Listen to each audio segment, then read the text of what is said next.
Donc ce soir, nous avons organisé la décentralisation du film arabe de Famek. On a organisé une soirée pour projeter Le chanteur de Gaza. Et on a accueilli une petite centaine de personnes ce soir. C'est effectivement une habitude qu'on a depuis maintenant, je pense, 7 ou 8 ans. L'objectif, c'est de faire découvrir le festival déjà à une population qui n'y a pas forcément accès. Et effectivement, c'est aussi de décentraliser les choses, de faire venir des gens de l'extérieur pour faire découvrir le quartier de la Patrie.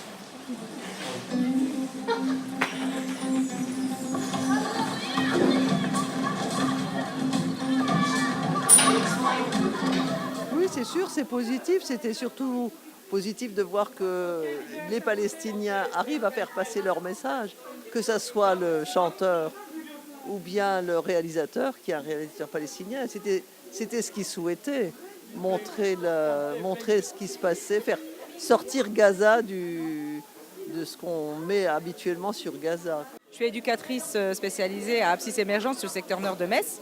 Donc ça a permis de mobiliser des mamans, en tout cas nous, en ce qui nous concerne sur le secteur de Boileau, des mamans de notre secteur pour pouvoir participer à ce festival et aussi de mobiliser tous les autres secteurs de l'Abscis. Donc il y a eu Borny, Lagrange-au-Bois, Bellecroix.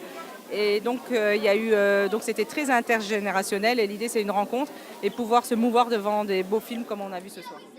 Il y a eu un beau message aussi de battant, d'un jeune qui n'espère qu'une chose, c'est de pouvoir avancer dans la vie et d'aller au bout de ses rêves. Voilà. Qu'est-ce qui vous a le plus touché?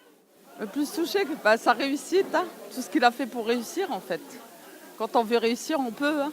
Il montre qu'il reste toujours l'espoir de l'espoir, même s'il y a de la guerre dans un pays, même s'il y a de sièges. Et c'est une histoire de courage.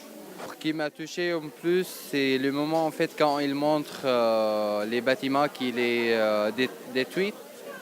Voilà, donc il ne parle pas de la guerre directement, mais on voit qu'il y a autour de leur vie, c'est la guerre, c'est la situation très compliquée. Donc ça, c'est triste.